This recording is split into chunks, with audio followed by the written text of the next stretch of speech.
ఇలా యోక్ పార్ట్‌కి డిజైన్ చేస్తే చాలా బాగుంటుంది. నెక్ దగ్గర వర్క్ సీక్వెన్స్ ఉన్న ఫ్యాబ్రిక్ వేసేసి మిగతా అంతా చిన్న చిన్న ఫ్రిల్స్ పెడుతూ నెట్ ఫ్యాబ్రిక్‌ని స్టిచ్ చేయడం చాలా అంటే చాలా అందంగా కనిపిస్తుంది. ఈ స్టిచ్చింగ్ వీడియో ఇప్పుడు చూసేద్దాం.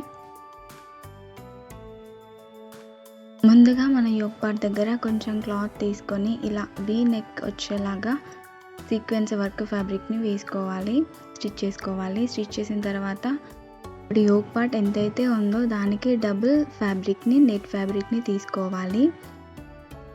ఇక్కడ చూపిస్తున్నట్టుగా చిన్న చిన్న ఫ్రిల్స్‌ని అడ్జస్ట్ చేస్తూ మనం స్టిచ్ చేసుకోవాలి. స్టిచ్చింగ్ వీడియో ఇప్పుడు చూసేద్దాం. లూజ్ కుట్టుకు అడ్జస్ట్ చేసుకోవాలి. మిషన్లో లూజ్ కుట్టుకి అడ్జస్ట్ చేసిన తర్వాత మిడిల్ పార్ట్ నుండి చిన్న చిన్న ఫ్రిల్స్ పెట్టుకుంటూ కుట్టుకోవాలి.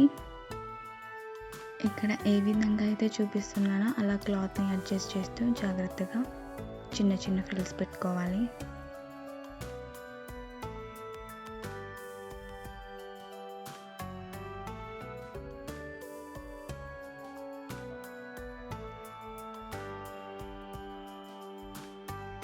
ఫ్రిల్స్ అన్నీ కుట్టిన తర్వాత హ్యాండ్ దగ్గర అండ్ వేస్ట్ దగ్గర స్టిచ్ వేసుకోవాలి. అదేవిధంగా ఎలా అయితే మనం ఫ్రిల్స్ పెట్టామో అలాగే స్టిచ్ చేసుకోవాలి.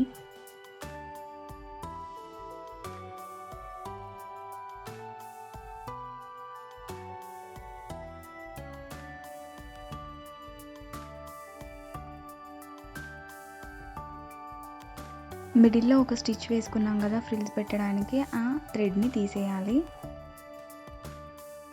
ఇప్పుడు ఎక్స్ట్రాగా ఏదైతే ఫ్యాబ్రిక్ ఉందో ఆ ఫ్యాబ్రిక్ని కట్ చేసుకోవాలి.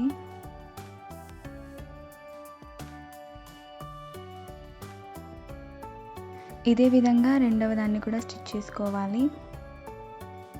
2 సైడ్స్ స్టిచ్చింగ్ అయిన తర్వాత ఇప్పుడు మెయిన్ ఫ్యాబ్రిక్ ఏదైతే ఉందో దానికి మనం లైనింగ్ జాయిన్ చేసుకోవాలి.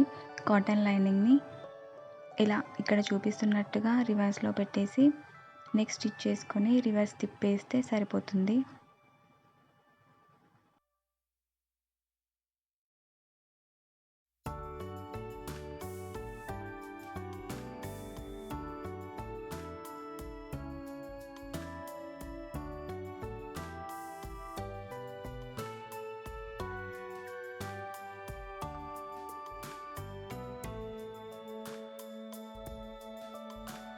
Here is the beautiful and trendy yoke part design.